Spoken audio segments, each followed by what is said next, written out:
Yeah. So I let you introduce the thing. So, how's everybody doing? I don't know how So, this is the global sandwich, and Justin's not here today, yeah. but we do have Yaniq. I'm sad Justin's not here today. Yeah. I was looking forward to talk more to him actually. Yeah, for sure. We have much going for the future, but also things happen for a reason. So I'm channeling into that also. So we're setting up this shot, and my face shows half light, half darkness. And our topic today is war. Yeah. Notice mine doesn't.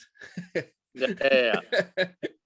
He's fully in the light, the artificial light though. You know, I was actually convinced I was not gonna laugh today because I'm super mad, man. Like yeah, things in my life happening, you know. Yeah.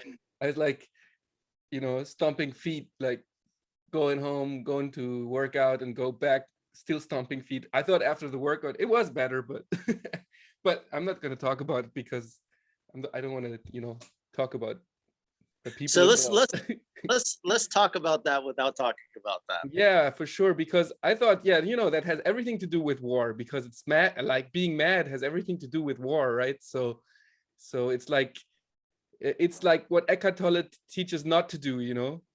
Yeah. it's yeah. But also I'm a firm believer that we have to Carl Jung Actually Jung. Pronounce both ways. He talks about the shadow self. Okay. And if when we're a child we're told to not do certain things, what that did is it created an avatar of us that wasn't fully developed and happy. And a lot of times we bottle up these different shadows and darkness, and we don't want to acknowledge them. And I believe it's the balance between the darkness and the light, and acknowledging you have darkness and healing that darkness before it gets to the point that it goes into conflict and war. And that can be something that's individual to both you and I. It can be individual to anybody in the audience. And it can also be for countries, organizations, movements. It's the same cause. Yeah, but I do like that's going to be probably one of the main questions, and it's the same old question, right?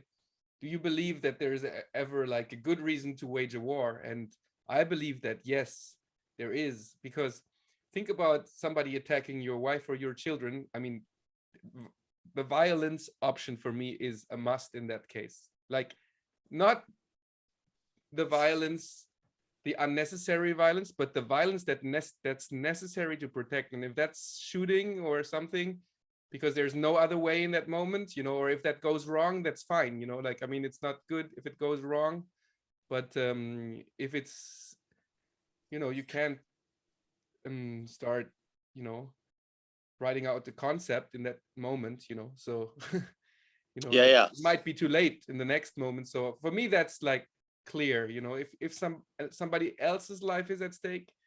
And that's the thing, you know, like now we think about the movements here happening around the Ukraine, Putin provoking, and who knows, maybe the Western world provoking, who knows, you know. But point is, if some innocent people are being attacked, should you not, is it right or wrong that as a soldier you decide to protect, you know? And that's the problem, because both sides are going to decide to protect, you know. And that's the problem, because it's all about the difficulty of knowing who's actually right. Yeah, I'm not necessarily the proponent of like a lot of people. I think it's very simple, and it's too black and white that people will say that most wars were caused because of a religion. And Oh yeah. I think whatever we're going about, we need to, or because of capitalism, or some people say because of communism or whatever. But I think it all goes back to that darkness inside of us and not responding in certain ways. Like artists are very good at responding in certain ways. So I want to talk about two locations that I feel that got this right. Vietnam. You haven't heard much about Vietnam with conflicts or wars or anything after the Vietnam War, even though that was a lot of it had to do with outside influences, but you haven't heard much in that region. Also, Germany after World War II, I think they and you being part German have responded in a good way. So can you tell the audience about what do you think that is as an insider with a global perspective of why, what parts of the culture have they created in Germany so they're willing to, you don't have to go with specifics, but like when you say you talk about it in schools, like what exactly does that mean? Yes. So because German fascism is tightly connected to nationalism, which means, you know, to be overly proud of your nation. Maybe not even overly, you know. No, I think overly, you know, because if you're just proud of your nation in a soccer game, I think that's still, you know, natural. So pride is, I do it. pride is one of the 7 deadly sins. And Huh? then also they say pride cometh before the fall. Yeah. Yes. And I believe that the opposite of pride is humility. Yeah. Yeah. And you know, like what I remember as it was yesterday, one of my teachers, definitely the teachers had a great influence, you know, when talking about that topic, and that topic is being discussed like thoroughly on TV and thoroughly in school, like more than anywhere else. Racism and what happened in Germany, obviously in Germany, a total acceptance that we were wrong, as in the official curriculum, you know, of the schools, at least where I went to school, you know, and what I've never heard anyone else saying anything like it's a consensus all over the country that there's even in historians in Germany talk about the collective guilt.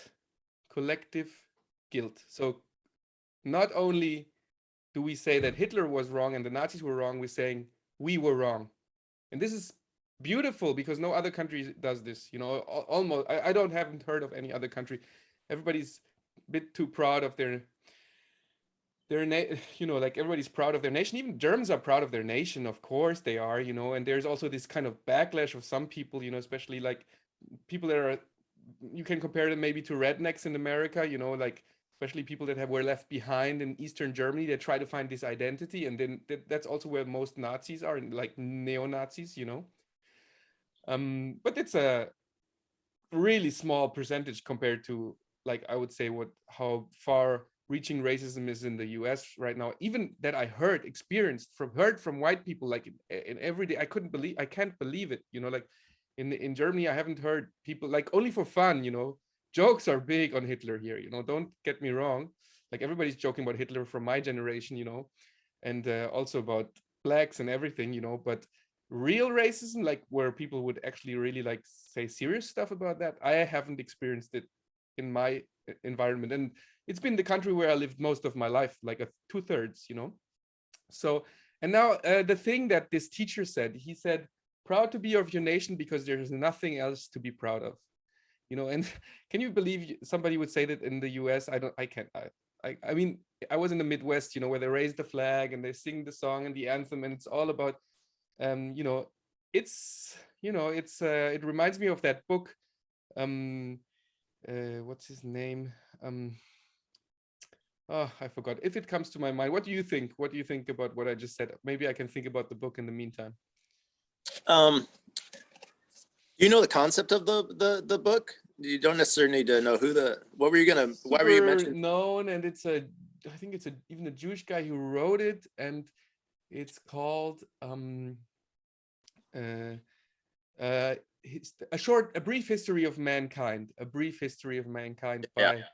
by What specifically did you want to say about the book? yes, it's all about, the book is trying to explain the steps from the evolution of humankind, and how at some point humans made that step in evolution to become cultures, and how they as collectives identify with ideas that are not even real, like, as in, I'm part of a company, I'm part of a nation, I'm part of this and of that, and it's a narrative that they're being told, that they all believe in, and through that narrative they cause crazy harm, by being us versus them, and also crazy achievements, like, let's get together and build a plane, or I don't know, so the possibility for humans, as opposed to other animals, to collectively work on something and plan and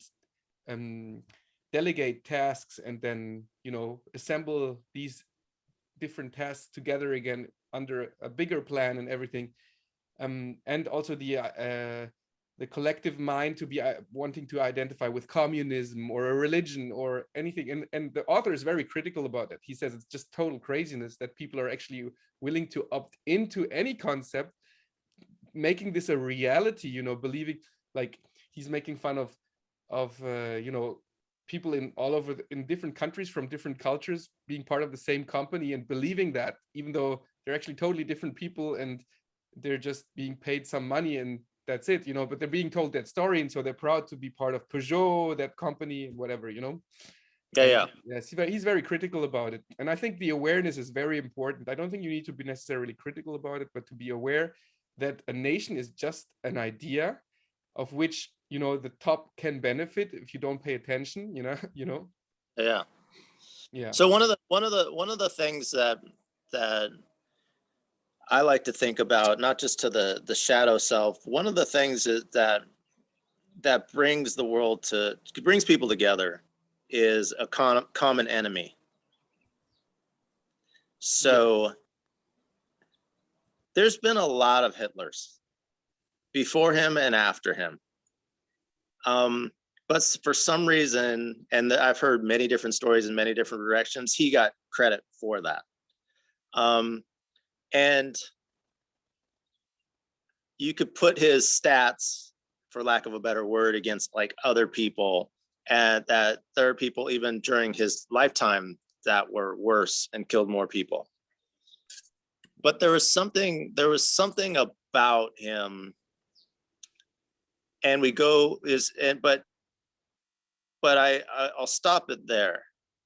One of the things that I don't like, but I embrace, that's brings people together, is a common enemy. And Hitler was a common enemy. There's lots of Jewish people that have, since the Holocaust, have spoke up for generations and generations and generations, pointing out the Hitlers of the world because of the darkness that man took the world into. And that's one of the things that's working. It's like, that's one of the things that's like managing the darkness and the light. That's one of the things that is working. One of the examples I gave the other day is like, without Donald Trump, as much as, for me, he's just like any other president. One of the things I liked about him is that he kept people engaged. People weren't able to hide stuff. He kept people engaged. And there's lots of things that lots of presidents, probably all of them, most of them, have done, that all of a sudden Trump was like more emboldened and in people's face about it.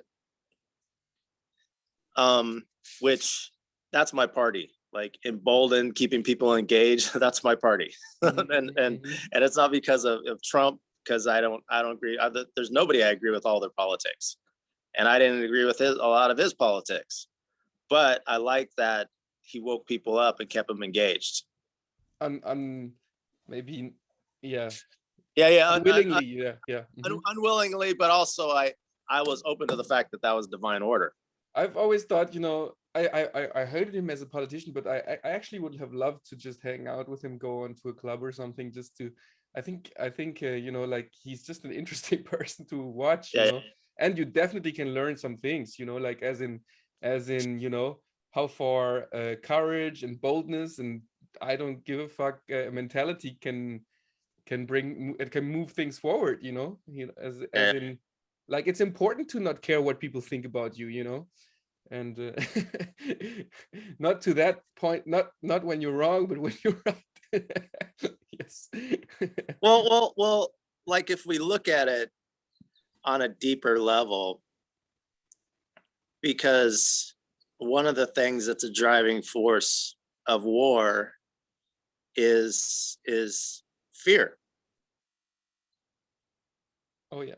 And one thing to invite that Donald Trump did not care what people thought, but also he did extremely in his way. Yeah. Yeah, like it was like both at the same time. Yeah. And like I really, I mean, I cannot believe how people actually, like, after the things he said. I was in California when he became president. I couldn't believe. I could not believe. I thought, no way. After the things that he said, he will become president. There's no way. And then looking at the numbers and then almost thinking, this rigged. Like, don't you realize he said this and he said that, and like, it is one thing for somebody to know what's right and wrong, if you want to say. I don't like to say that, right and wrong, but and at least know about it and be evil behind the curtains, okay, because for money reasons. But it's another thing to be blatantly like against races or women or whatever. I want to stay more in the concept of things, opposed to because I think you and I could handle this in a conversation, but it's gonna take people in like different places. You're right. Yes. Right. So yeah. So let me just quickly share the book, because I found it. Just let me show you. Yeah.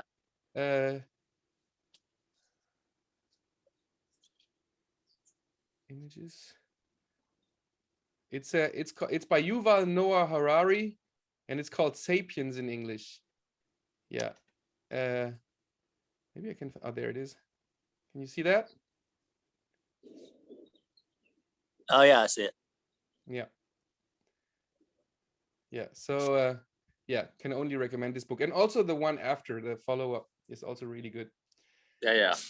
So going back to the situation, and I'm not talking politics, and I'm not talking about their ultimate goal, but one of the things that Trump and Hitler had in common was they know the poor white people.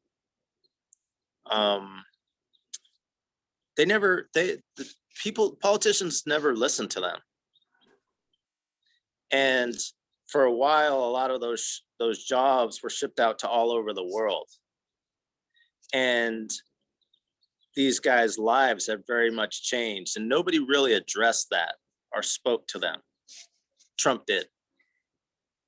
Yeah. And Detroit. Yeah. as Trump was able to, as Hitler was able to paint a vision, and because of what happened in World War II, and a prideful country as we're all prideful countries, but the prideful country as Germany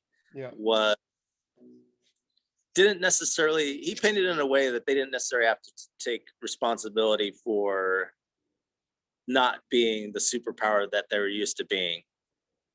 He painted a picture to blame the Jews. Yeah. And not only the Jews, also the English, but the Jews is like I was simplifying it, and I'm sure you know that history more than I do it. So what the same thing that was put together, because from where I look at it, the and I'm not a big fan of the Black Lives Matter organization. Mm-hmm. I'm talking about the cause. The Black Lives Matter and the people that Trump go to, they should be aligned on so many issues. Yeah. Mm-hmm. But for a long time, most politicians have separated those two groups and had them fight amongst each other. Of course, divide and conquer, the old principle of the Romans. Yeah. And Correct. politicians know how to, When of course, know when this. if you sat there, like they're going through the same stuff. Of course, yeah. They're suffering from the same political mismanagement. Yeah. Yeah. So Mismanagement or even that's what purposefully mismanagement. yeah, that's what Trump was able to do because and something with the whatever the shadow that of America that Trump helped the America see and the world see. Just like World War II helped the Germans see their shadow. Oh yeah. Okay. Yes. And I they've get been you. Yeah. Great. for Yeah. it. Trump helped see the shadow. And he's a genius if he did it intentionally. And I'm not saying that he's not smart. If he did it intentionally, he's a freaking genius. Okay, that's good. But I'm saying he's interesting and he's very smart. I agree with you about certain things, but I'm talking about he's a genius if he was able to consciously do this. imagine he would be like this. He wouldn't believe that stuff, you know, about the things he said, and he just we would be the safest with him than with. I remember when when Biden became president, it was such a relief, you know, because like Trump is fucking scary, you know, like he looks like he's so mad he could press the red button, you know, at any time, you know, like hurt him too much, you know, fuck it, I'm gonna die and you all gonna die with us, you know, and with me, yeah. And so, but imagine, yeah, he would be like this, and I think there is good in everyone, you know, like I'm sure that Trump also, you know, like I think that the whole way how people like reacted to him was full of hate too, you know, it was full of hate, you know.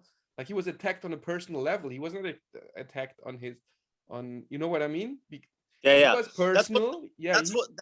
That's one of the problems with movements is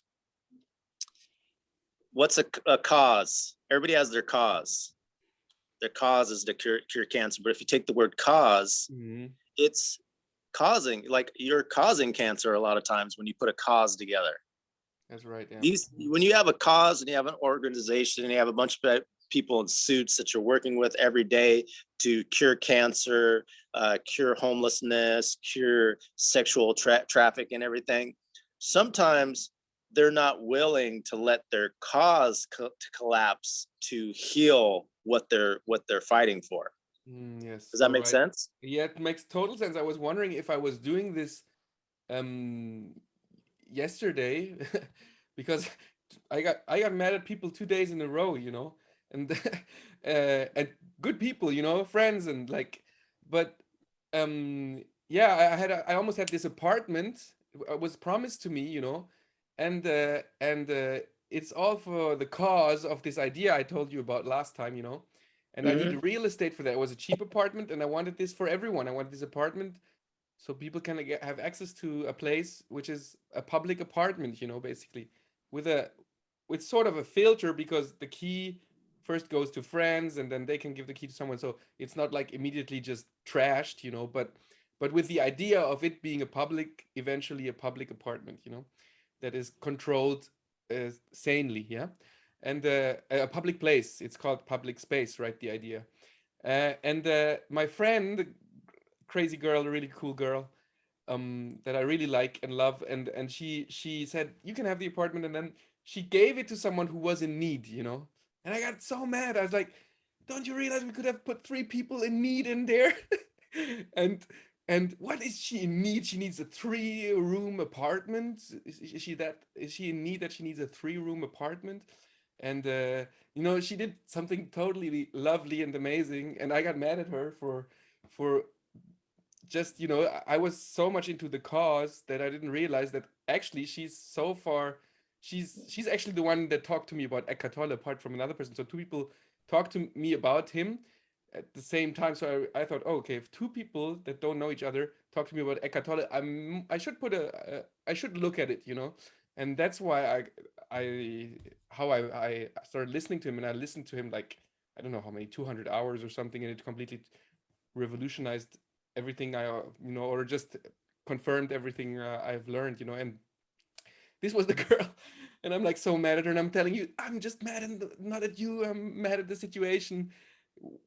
Don't you realize, I just realized now that I don't have this apartment. I already told 3 of my partners that we have this apartment. And so this is exactly what you're talking about. I was in the future, not in the present. And I might have been completely wrong, like, and because she did something that is the change from inside, that you help people in need. She did it from her heart, and who's to say that this So, was not the so, right thing so to I do want here? I want to take this situation and Yeah.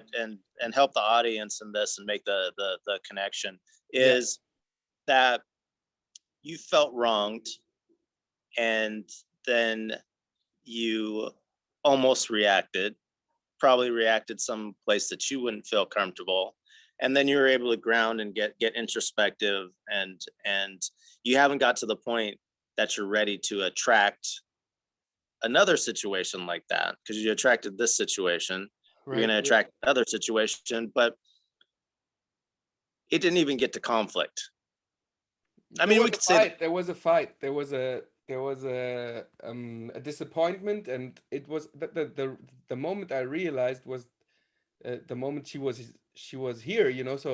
So I couldn't hide it. I was so disappointed. I was like ready to, yeah, I have the right place. I, I have the place. And then I've been no, I've been yeah, I've been there, especially in the situation like you're talking about, where I was real close for money I didn't even ask for, that somebody was going to give me $1 to $2 million to work on social causes. And then I opened up some stuff that was bottled up in me, saying now is the time, and started putting that vision out there.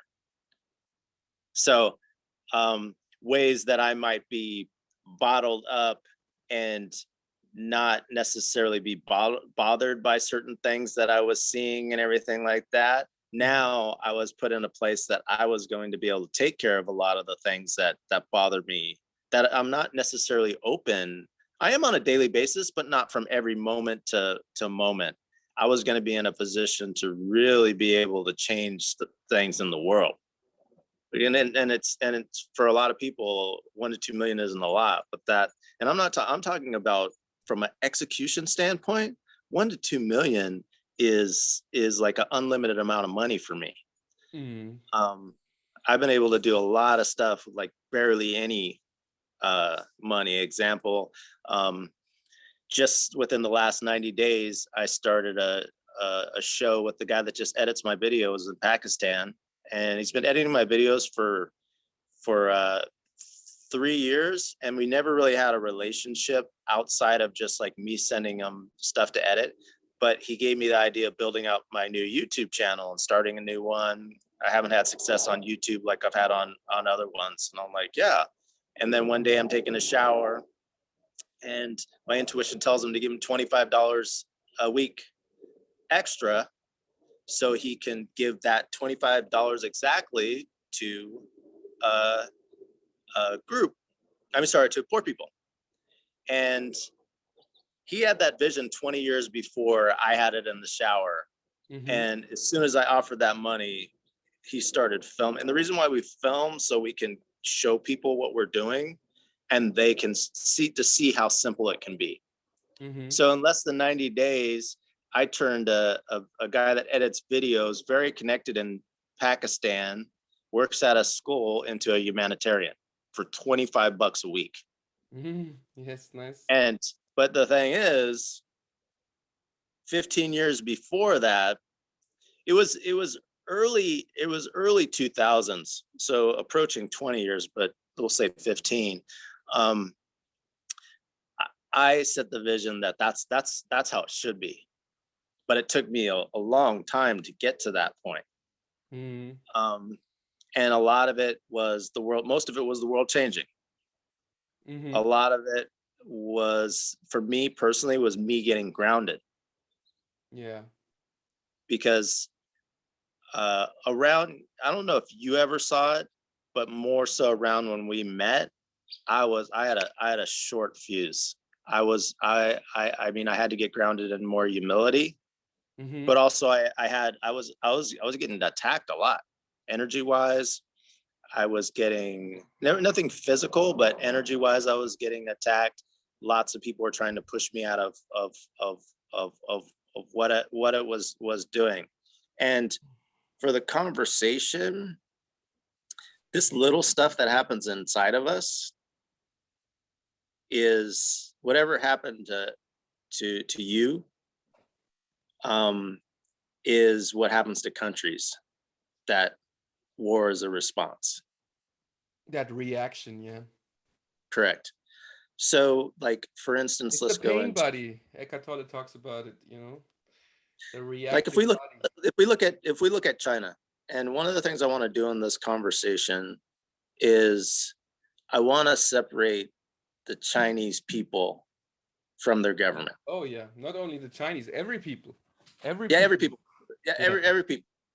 And also I want to separate capitalism or communism from the execution of, then when I say execution, it could be good or bad. I'm talking about the fulfillment, how they move in the world.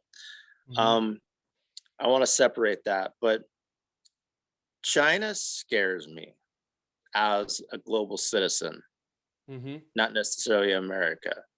But one of the things that I kind of like what China's doing is they're not doing it with war. They're going up and buying a lot of things. Yeah. But it still scares me because they're thinking 100 years out. And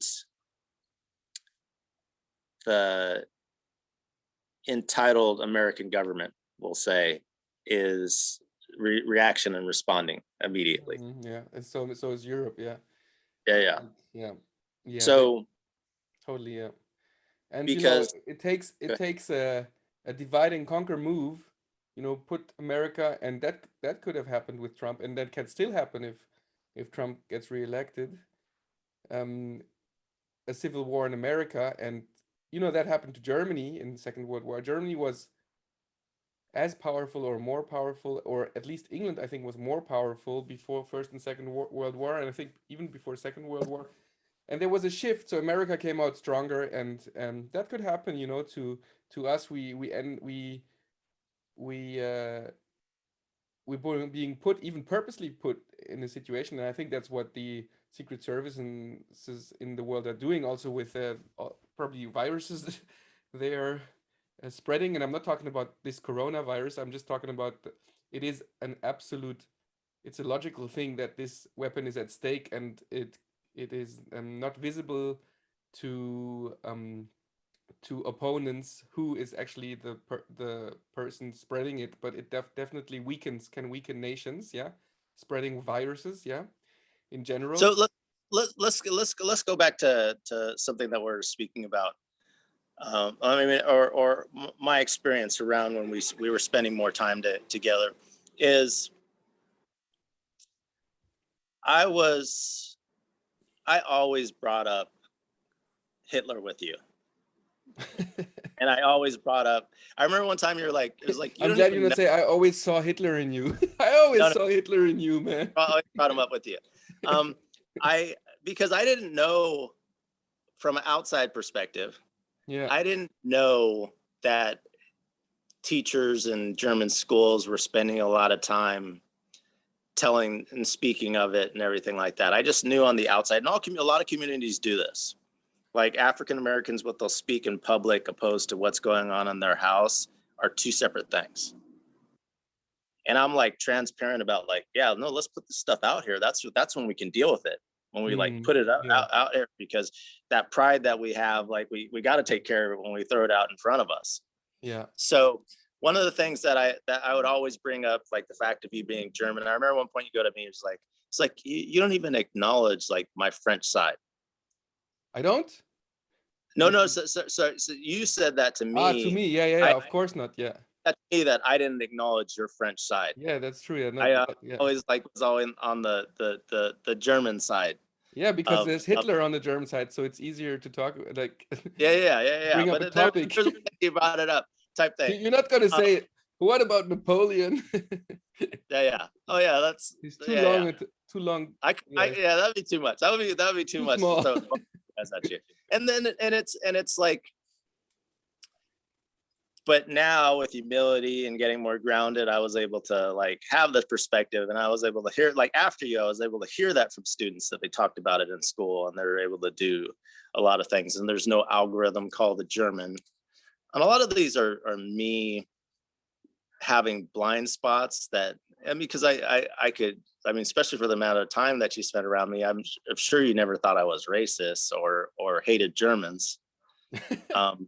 Even though it could have, I mean, socially inappropriate. Yeah, but we Right all here. are. I mean, like what we say, and that's, I hate that about the current political climate, about the weight we put on words. You know, how quickly can you say something stupid? How many stupid things did I say in my life? How many racist things did I say? How many misogynist things did I say?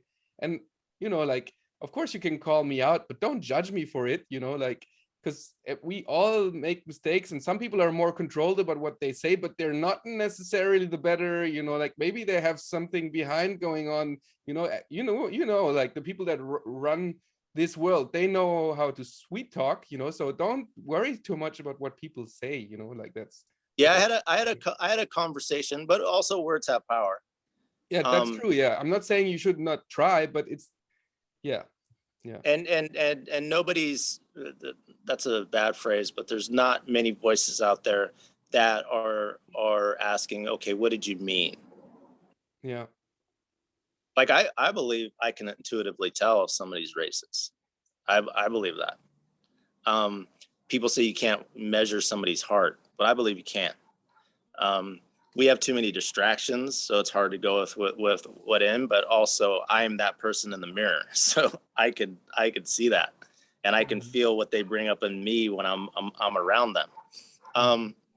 So I want to talk about the Joe Rogan situation. Rogan? Joe Rogan, have you heard about, you know who he is? No. Okay, so he's the number 1 podcaster. In America? And I think in the world. Really? CNN's best show gets a million watchers. He gets 11 million every time he loads a video.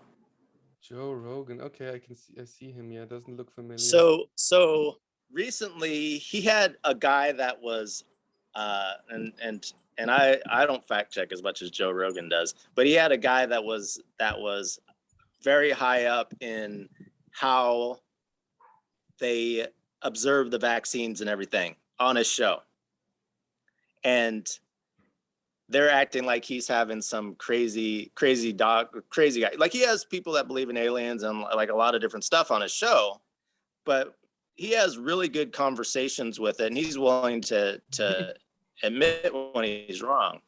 Yeah. A lot of the news things, because CNN's getting a million views and he's getting 100 million views.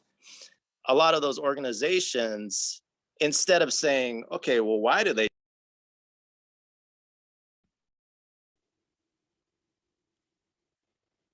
All right, Steve is gone, so let's stop the recording for a while until he's back.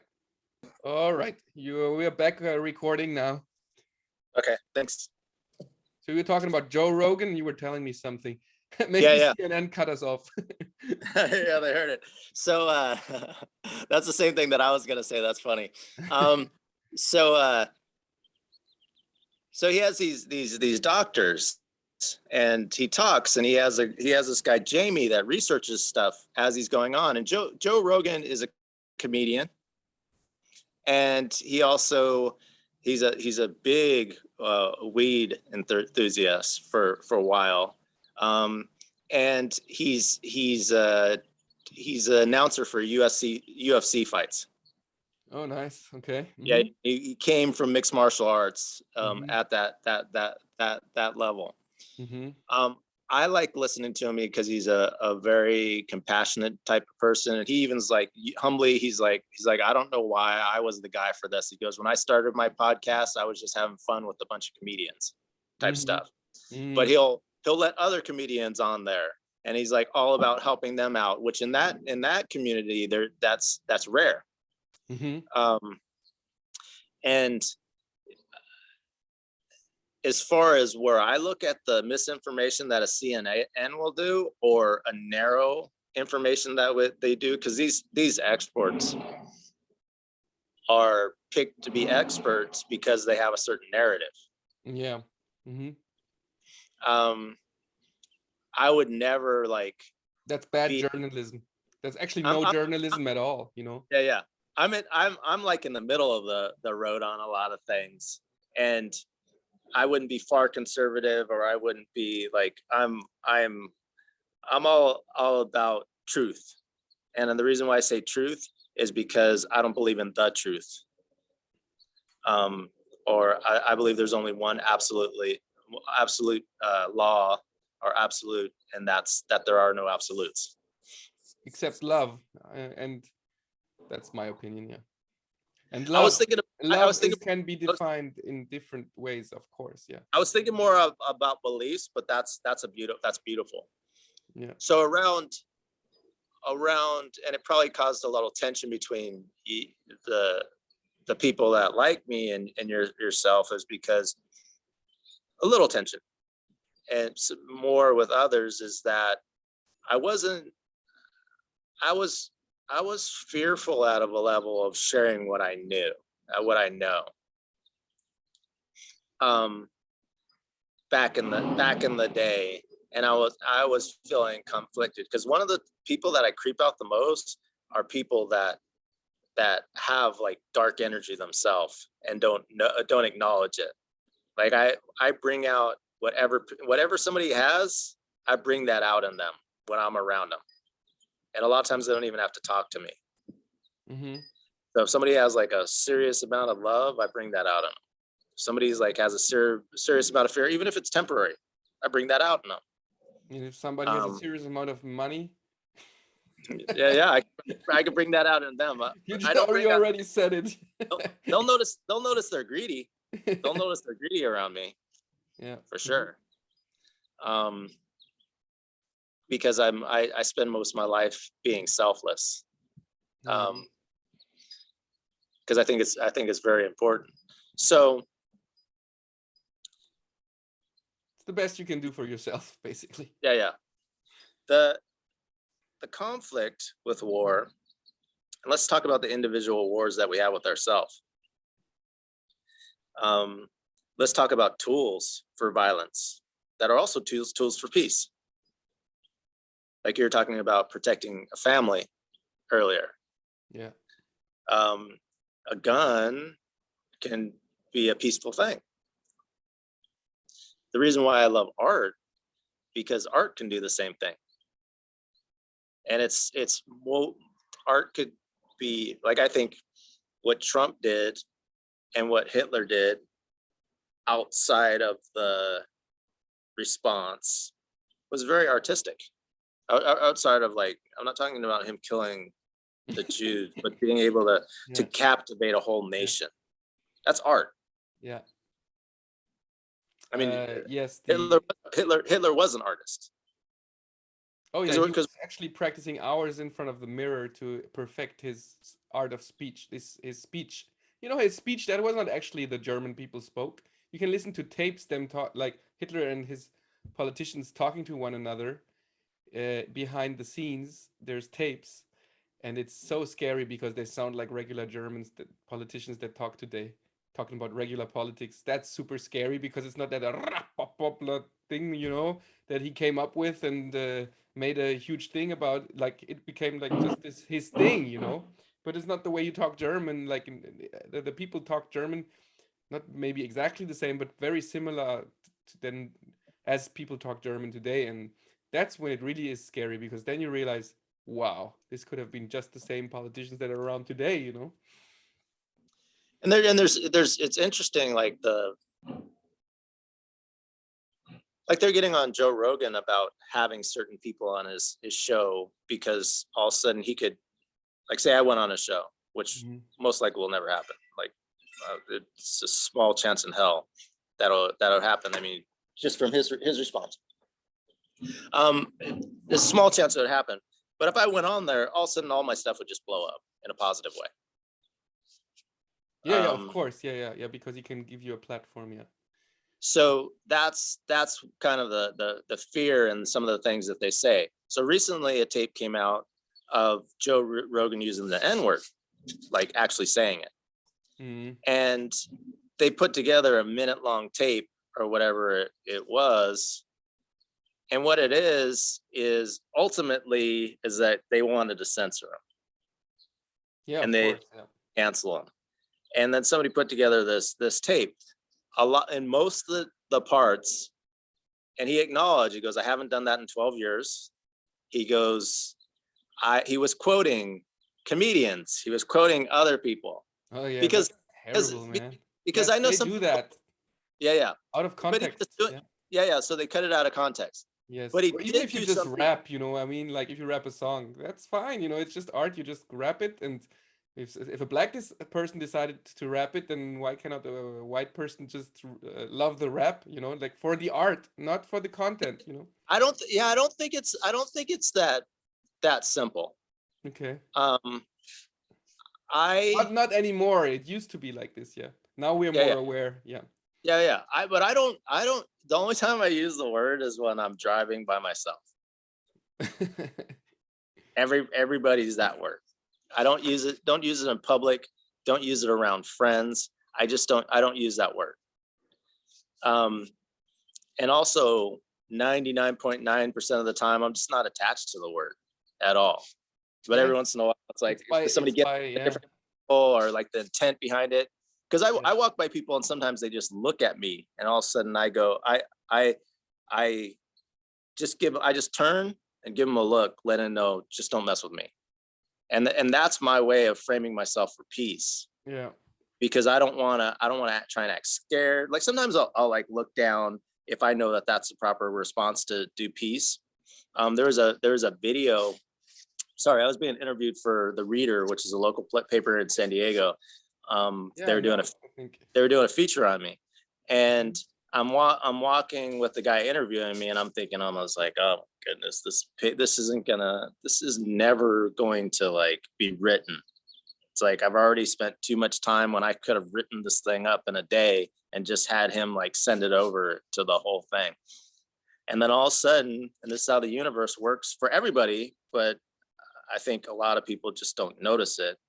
We're walking, and then I heard these people arguing, and it was like the most perfect acoustics for our argument that I had ever heard. And I was just like, we're walking at La Mesa, place in San Diego, late at night, like walking up hills in a neighborhood. Yeah. And then all of a sudden, these two guys were arguing with one guy, and this one guy was by a car, so they might have been neighbors, but they didn't seem like they knew each other, but they might have been neighbors. And I just calmly go to the guy interviewing me. I was like, you want to see Bob break up this fight? Because he was interviewing me about my Bob Marley parties and those things. And I was like, he goes, yeah. I get into state, and then I just like started singing One Love, and I went over there. Nice. Immediately, one of the guys started laughing. The other guy started singing along. Hey, of course. Other side. What did you wear?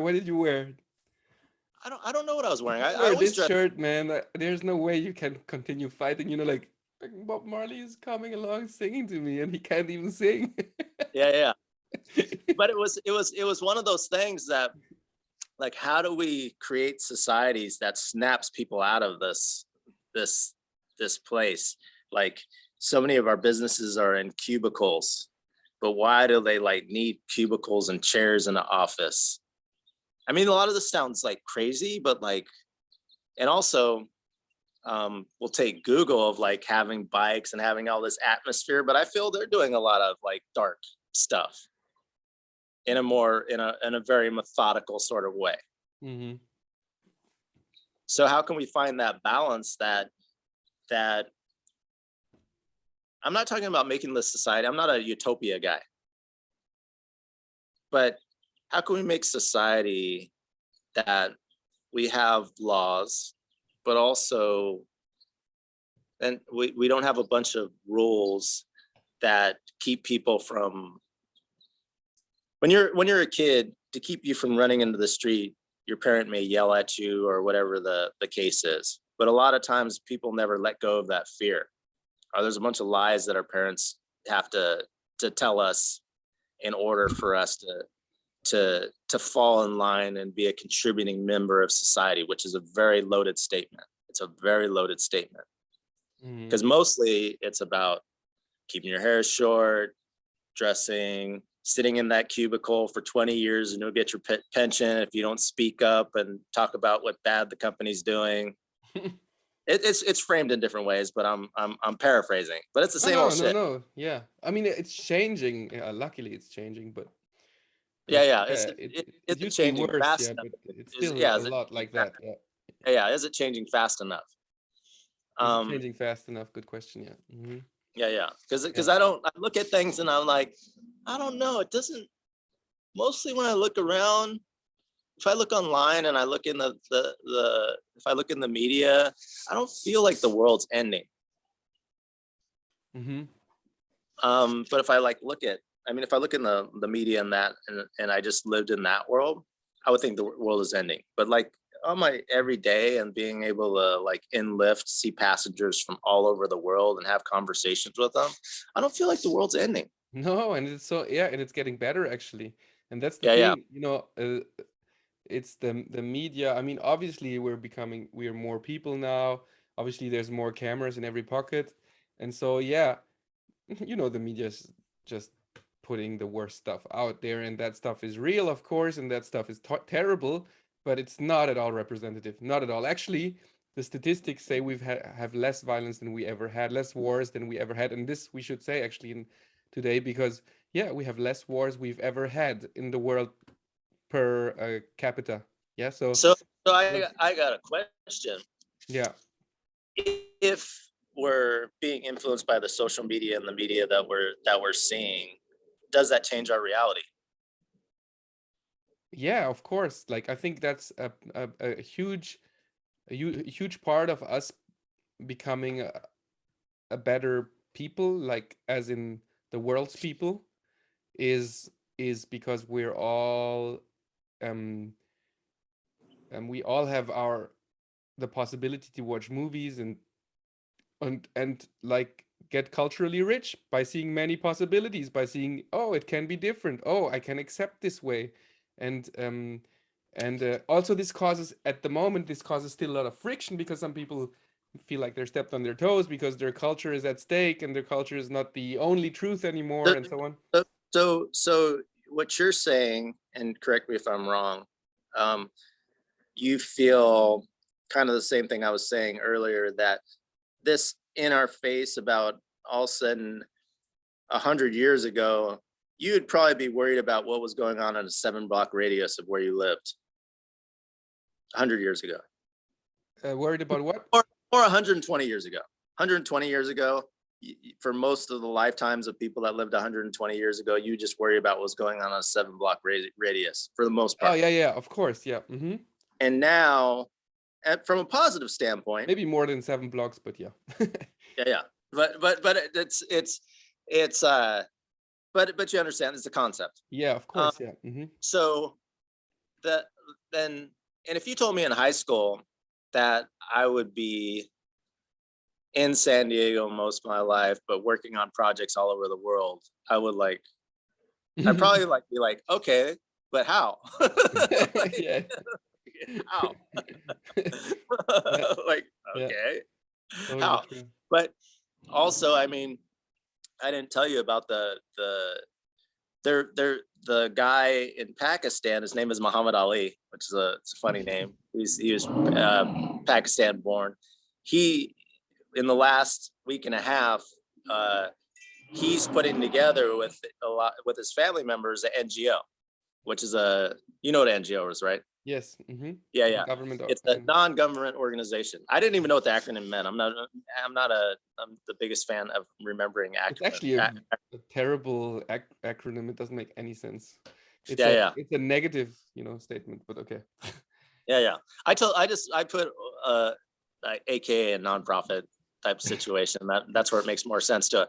But he's putting this thing together, and I'm just like, wow, it's just like in 90 days I turned in, and his brother works for the government, and there's like, and we got a team of everybody. They want to focus on poor people and women. It's just like a beautiful thing. And I was like, wow, this is like amazing.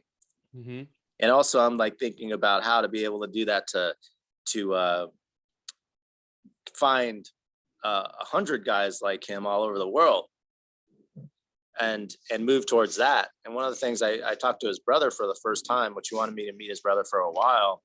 And his brother I said to his brother in the conversation, I was like, a lot of people think I should be working on this, or people from Barbados, or like other different things. But it's like, as far as I'm concerned, you guys are my brother. Just because somebody lives next door to me or whatever the thing, it's like, you guys are my brothers and sisters. So I'm helping you out. And most of the reason why I picked him is because who the person he is. Firstly is like, I already had a relationship with him. Like somebody that I'm involved in some projects. I was gonna get some stuff done in China. And she's like, oh, I can't go to China. There's where all the things go there. And I was like, well, I got to separate the government.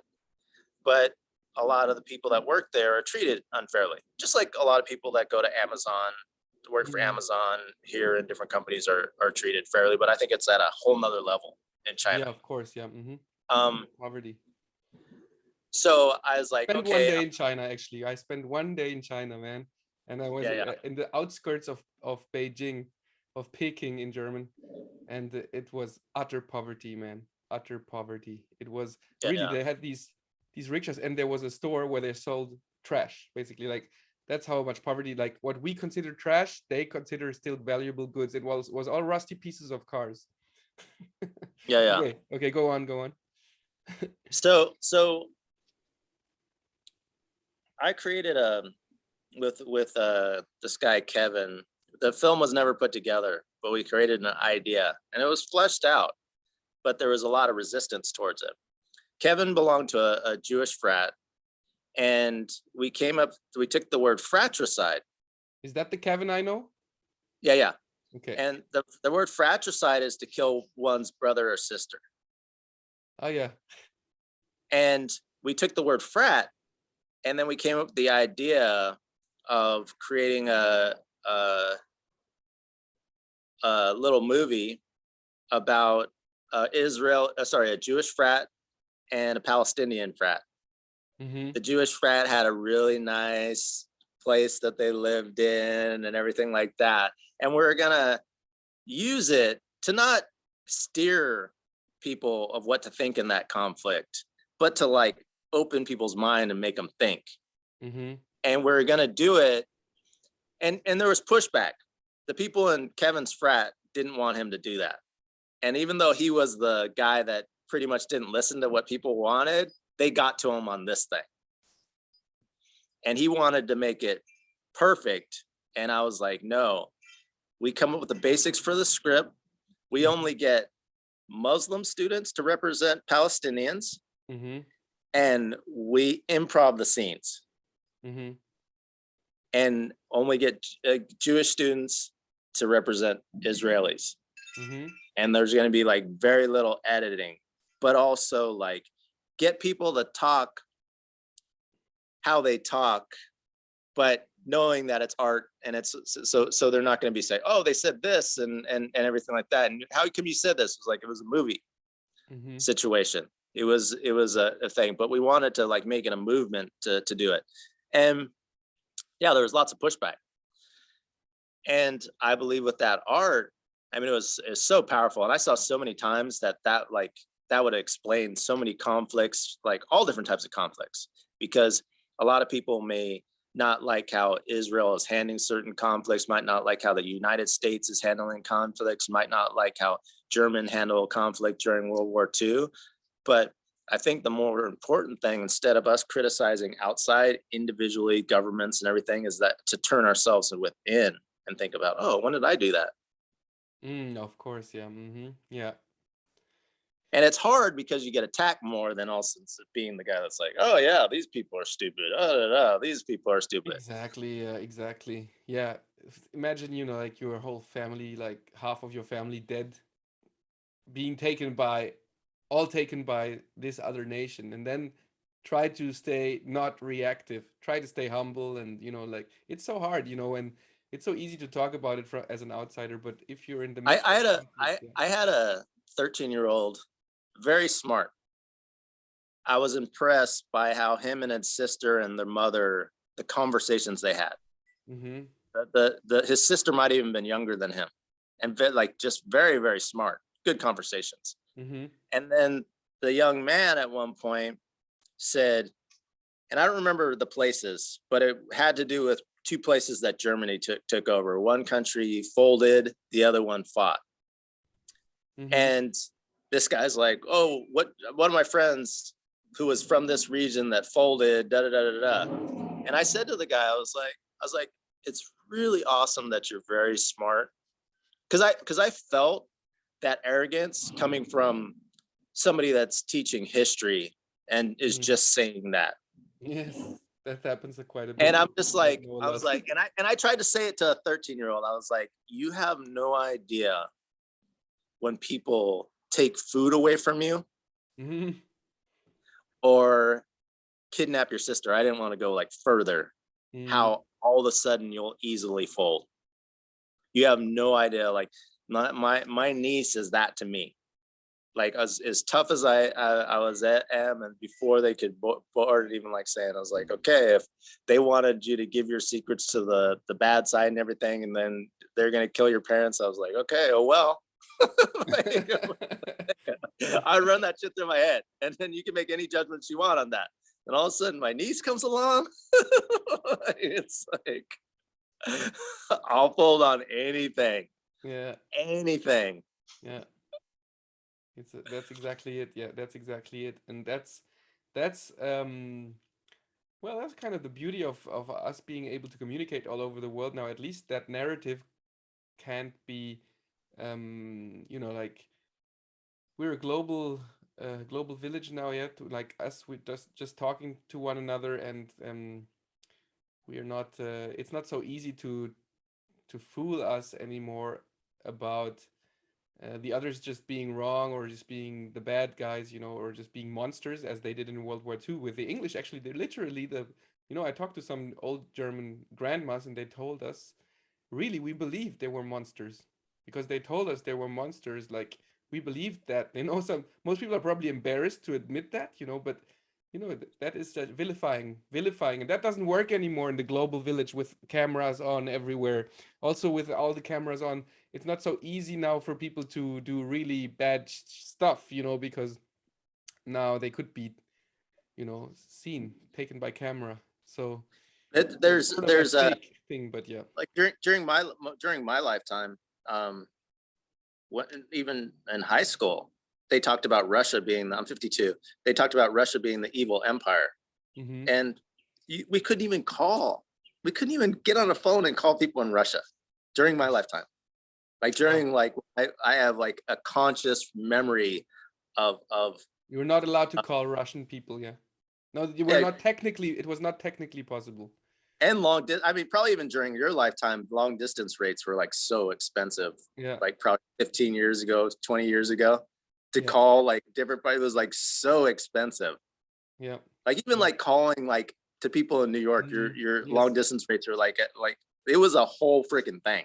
Yes. And now, yeah, it's for anybody free. can do this. Pretty It's much for free, anybody. and it's video. Yeah. So you say it's almost impossible, I think was the phrase that you used for that, to people to do that. But people also they gotta break out of that, and also not just like listen to trust that, because I was telling somebody the other day, I was like, a lot of us aren't given the best dad or mom. I believe everybody is, but also because I believe my dad was a freaking very successful, very awesome guy, but he wasn't there emotionally as much. But at the worst we were, that helped push me to be a better person, which I think ultimately is what he would have wanted. Yeah. I can see that. And right. The Hitlers of the world, the Stalins of the world, we got to also acknowledge that they're pushing the Gandhis of the world, the Nelson Mandelas of the world. Insert your name here. Yep. Yep. Or to put it in different words, if a mother, love is as bad as it sounds, or first of all, yeah, the light shines brighter in the darkness. This is how to maybe express it in a poetic way. Or let's put it into an example of the real world, which everybody can identify with. If your mother hadn't been working so hard to raise you, would you have realized how much she loves you? Would you have, if she hadn't been through pain and tired and suffering, and like all mothers have, would you have been able to recognize the love she has for you? So in a way, the darkness is there to show us.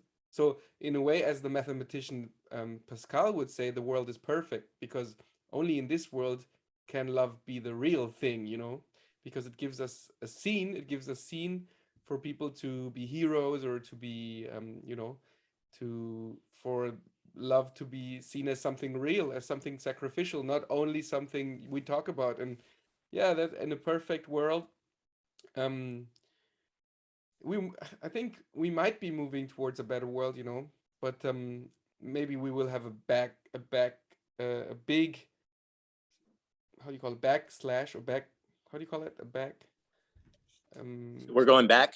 No, I think at the moment we're moving towards a better world still, but of course there might be an abrupt change and everything goes worse, like Corona was something like that, right? So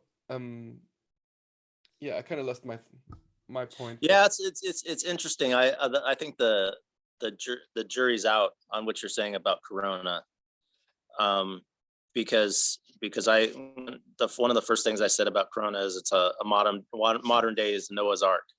And I remember you saying that. Yeah. So we're not like a lot of people are noticing. A lot of people are spending more time with their families.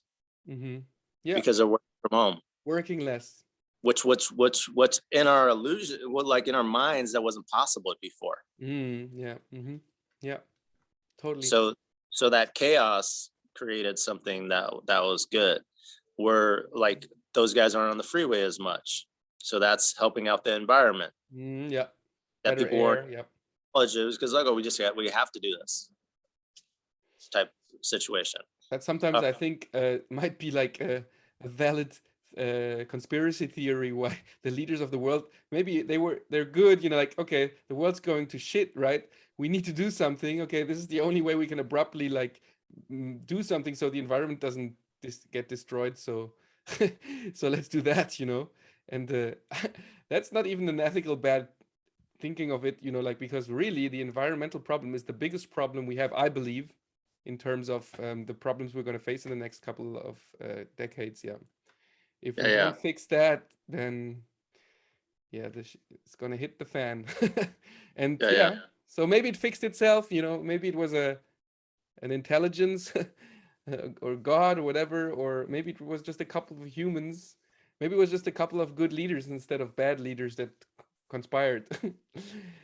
I'm gonna either way, like, or maybe it was, like maybe it was just, it doesn't need a lot. It doesn't need a lot of money to create a virus. It doesn't need a lot, it needs maybe, I don't know how much, but I'm assuming a million is enough, So I remember measure the pandemic based on the virus and then based on the reaction to the virus. Yeah, the virus is a bad thing, of course. I'm not saying it's a yeah, no, I know. Yeah. But you're just from the standpoint of what I was hearing, and then also framing it for the audience. Yeah, is you were just saying that, oh, somebody, because the virus is very cheap. One person could have done this, but for the react of how everybody responded to it, I think that could have gone in many ways. It could have gone like, I mean, who knows that something like this wasn't launched before? Yeah. It could have gone wrong, way worse. Yeah. See, like how many And people I'm not saying it's not coming from the bats, you know. Like, I don't know, you know. Like, I'm just saying that it's easy to create a virus. It's easy. It's you can do that with CRISPR gene technology. People do that in the garage. People are almost like they have almost created dogs that are, you know, lightening up like your shirt. there's also like a lot of people and that organizations, like for instance, I gave a ride to this lady that she was in town because in San Diego there was something going on with homeless people. Mm-hmm. So there's these organizations that a lot of times you would have never guessed, except for that she told me that this lady was in town to be dealing with that. Mm-hmm. So they have these people that are snuffing these things out and doing this. So this stuff probably happens a lot more than we think. And I don't know how many people have died all over the world, but if I wasn't seeing anything in the news and a few people died here and there, like say I knew 2 people, how many people have I known that have died of corona? Like I actually known. It's also, I think you should also count the people that you know that told you they know someone. But I don't think that would be happening if we weren't also focused on it. Oh yeah, yes, that's true. Mm-hmm.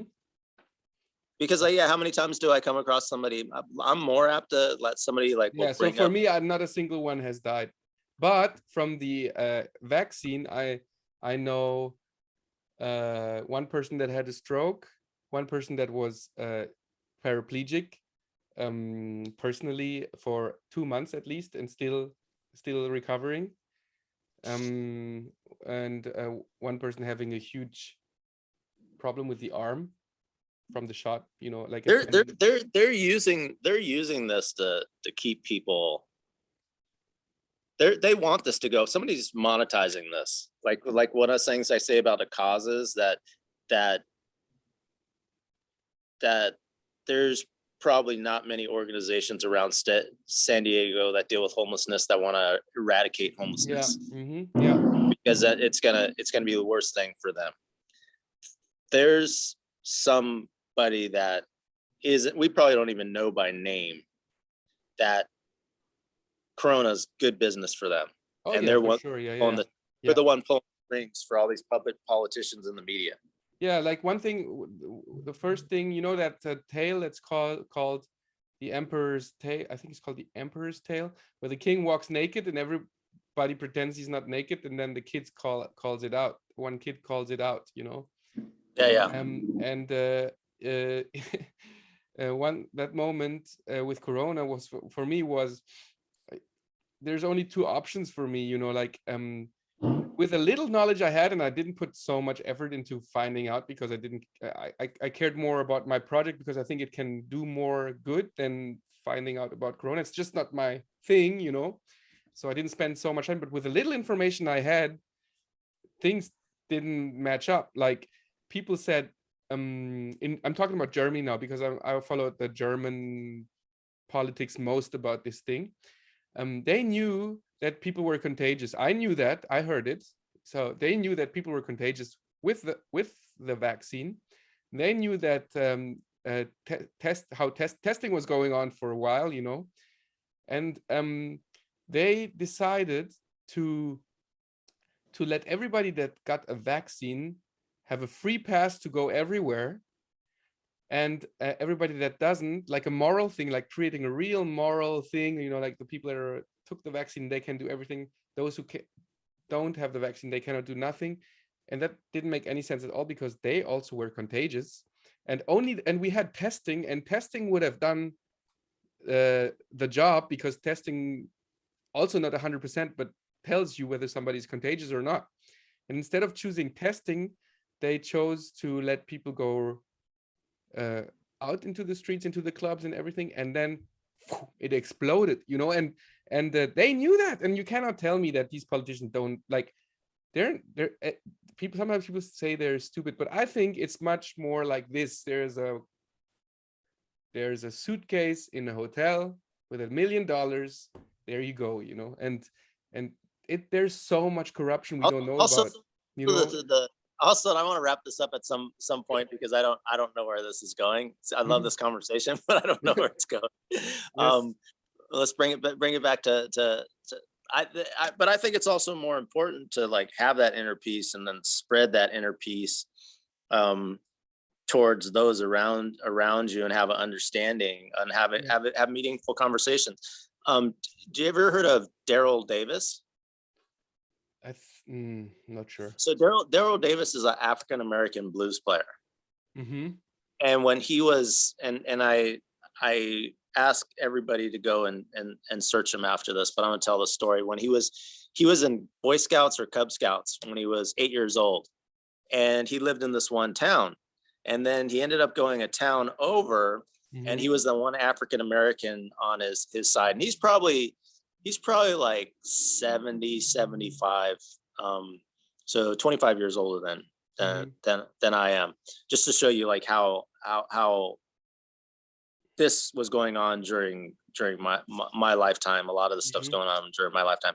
But they were throwing bottles at an 8-year-old. These guys were throwing bottles at him, and he thought he did something wrong because they weren't throwing it at any of the other people. And at 8, he came up with the question, and he probably formulated it and everything, but in his mind is like, why do people hate me that don't know me?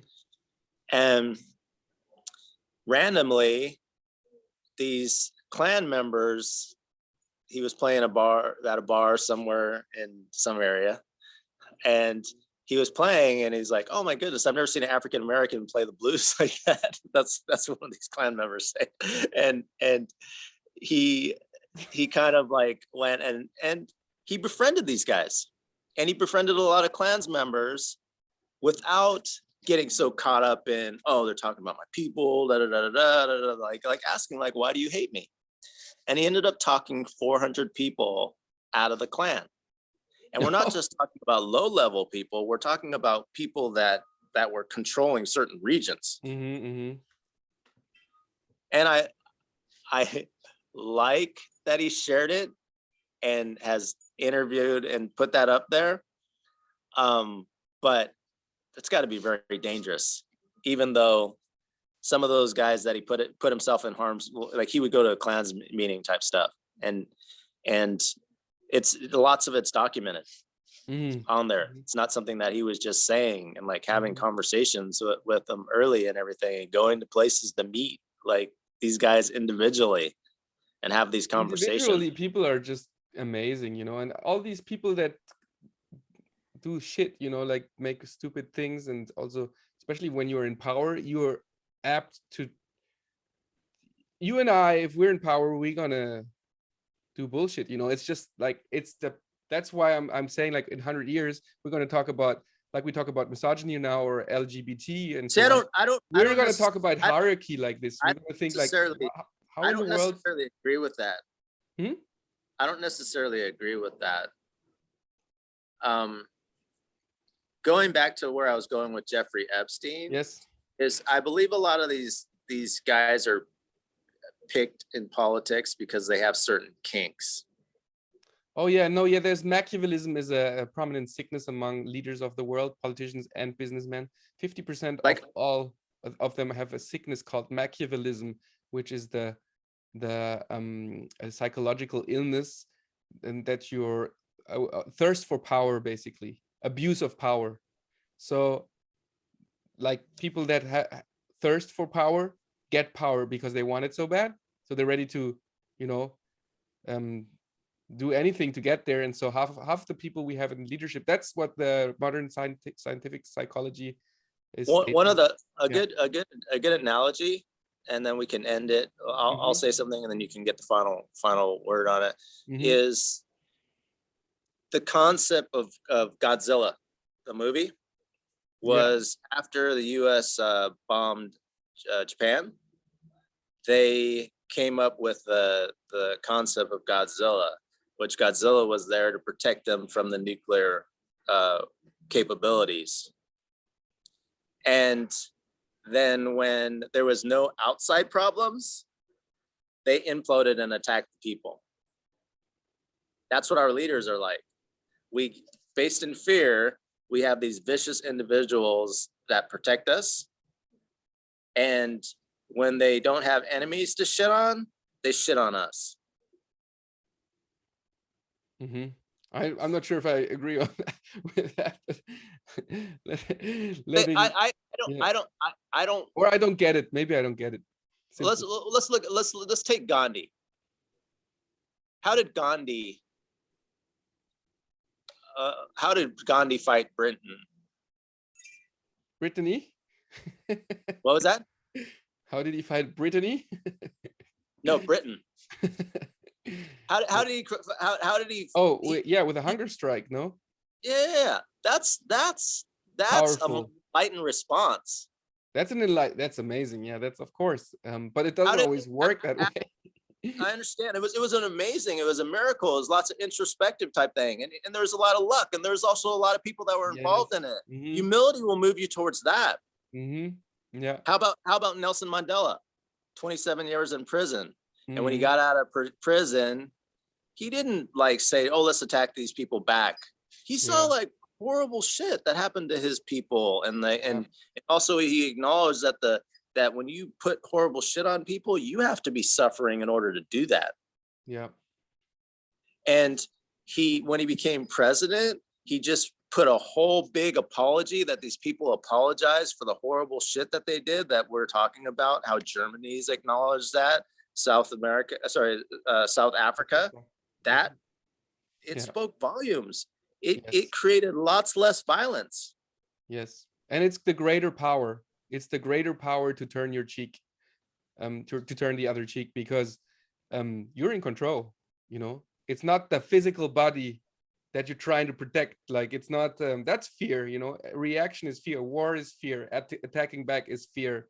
So I used it before, you know, somebody trying to attack me. I said, why? Like I said, why are you afraid? You know, like, it works because it's the truth, you know. When you're at peace, you don't need to retaliate. You just don't.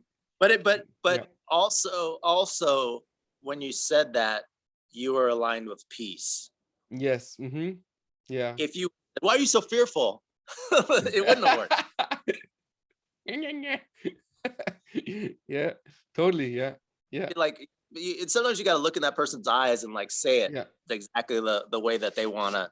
And you cannot create that. Yeah, it is it's like as in the, it says in the I think New Testament, it says faith comes by by listening.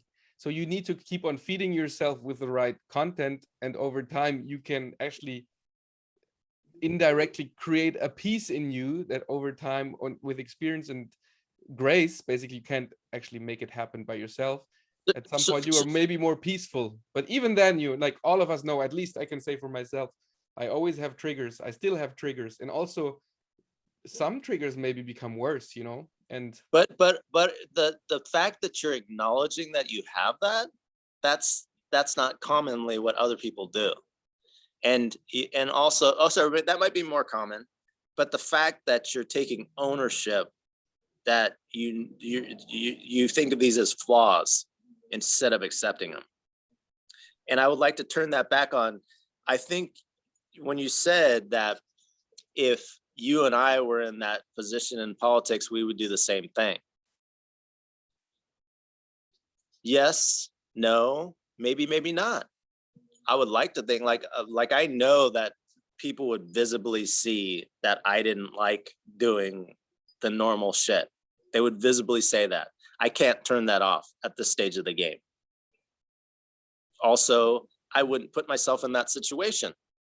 I'd rather be able to reach it. I mean, I had a conversation with a guy that I went to high school that's going towards being a judge, and I met with them, gave him some ideas and everything, and I was like turned off. Like my 2 times with political people that I've had conversation with, I got turned off like real quick. One guy wanted to make me a politician. just in one conversation, because he knew, like, for my family, he knew he could like spin it into it and the things that I was saying. But it's like, no, He can make use of you.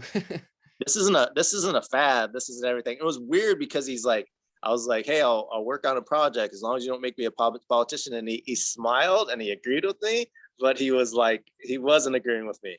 It was one of the creepiest things like ever. But I like spotted it. And you know what message I sent him the next day? I was like, you know what, man, no judgment on you, but I feel horrible after talking to you. That's how raw I was at that point. That reminds me of the.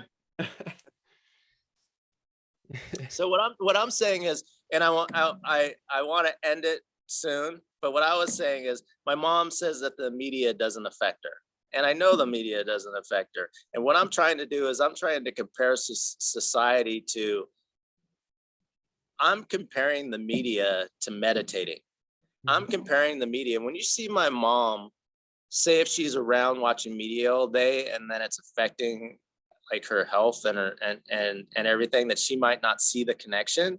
When my mom goes and hangs out at the Lake Murray, that's right by her house, and I take her out there and she's feeding the ducks, it cuts years off of her age in like a short period of time. She is so freaking happy. That's what I'm comparing to the stat. Oh, Steve's gone again. So I guess maybe that'll be the end of the show. I don't know. Maybe he'll come back. Either way, hope to see you next time when we're with BobCapella.